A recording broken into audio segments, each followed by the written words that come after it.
അന്താരാഷ്ട്ര ചലച്ചിത്രമേളയിൽ കേന്ദ്ര സർക്കാർ പ്രദർശന അനുമതി നിഷേധിച്ച മുഴുവൻ സിനിമകളും പ്രദർശിപ്പിക്കാൻ ചലച്ചിത്ര അക്കാദമിക്ക് സർക്കാരിന്റെ നിർദ്ദേശം.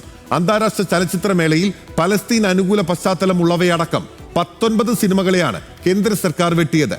സിനിമകളുടെ കടുംവെട്ടിൽ പ്രതിഷേധം ശക്തമായതോടെ 4 സിനിമകൾക്ക് കേന്ദ്ര സർക്കാർ പ്രദർശനാനുമതി നൽകിയിരുന്നു.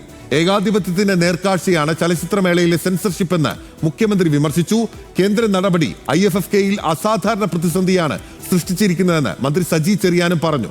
വിഷയം പാർലമെന്റിൽ ഉന്നയിക്കുമെന്ന് ജോൺ ബ്രിട്ടാസ് MP ന്യൂസ് മലയാളത്തോട് പറഞ്ഞു. പലസ്തീൻ പ്രമേയമായ സിനിമകളടക്കം 19 സിനിമകൾക്കാണ് തിരുവനന്തപുരം അന്താരാഷ്ട്ര ചലച്ചിത്രമേളയിൽ കേന്ദ്ര സർക്കാർ വിലക്കേർപ്പെടുത്തിയത്.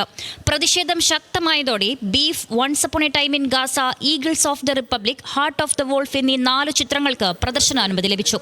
ശേഷിച്ച 15 ചിത്രങ്ങളുടെ കാര്യത്തിൽ അനിശ്ചിതത്വം തുടർന്നതോടെയാണ് സംസ്ഥാന സർക്കാരിന്റെ ഭാഗത്തുനിന്ന് ശക്തമായ ഇടപെടലുണ്ടായത്.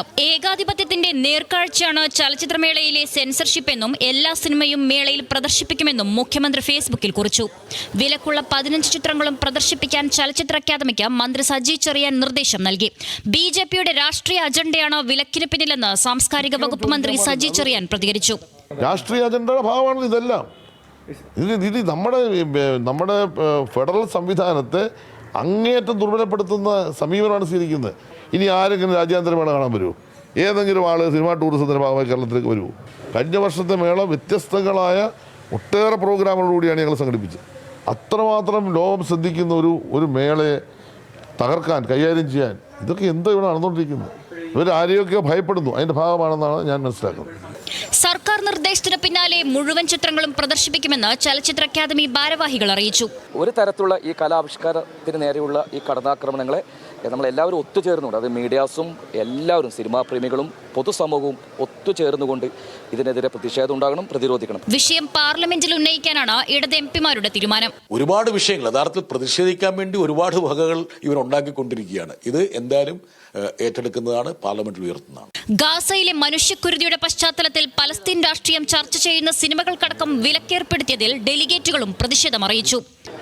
ദിവസവും പത്രം വായിക്കുന്നില്ല, എല്ലാം പ്രശ്നമായിരിക്കുകയല്ലേ, എല്ലാം നിരോധിക്കുക, ബാറ്റിൽ ഷിപ്പ് ഒട്ടെങ്കിലെങ്കിലും നിരോധിക്കുക എന്നൊക്കെ പറഞ്ഞാൽ എന്ത് മര്യാദയാണെന്നുള്ളത് മനസ്സിലാകും. കേന്ദ്രത്തിന്റെ വിലക്ക് മറികടന്ന് സിനിമകൾ പ്രദർശിപ്പിക്കണമെന്ന് ചലച്ചിത്ര അക്കാദമി മുൻ ചെയർമാൻ കമൽ ഉൾപ്പെടെ സർക്കാരിനോട് ആവശ്യപ്പെട്ടിരുന്നു. സാധാരണ സെൻസർ സർട്ടിഫിക്കറ്റ് കിട്ടാത്ത സിനിമകൾ വാർത്താ പ്രക്ഷേപണ മന്ത്രാലയത്തിന്റെ എക്സംഷൻ സർട്ടിഫിക്കറ്റോടെയാണ് പ്രദർശിപ്പിക്കുന്നത്. മേള തുടങ്ങി 4 ദിവസം കഴിഞ്ഞിട്ടും 19 സിനിമകൾ കേന്ദ്രം പരിഗണിച്ചിട്ടില്ല. മുൻ വർഷങ്ങളിൽ IFFK-യിൽ പ്രദർശിപ്പിച്ചവയും സുവർണ ചകോരം ലഭിച്ചവയും ഇതിൽ ഉൾപ്പെടുന്നു. ന്യൂസ് മലയാളം, തിരുവനന്തപുരം.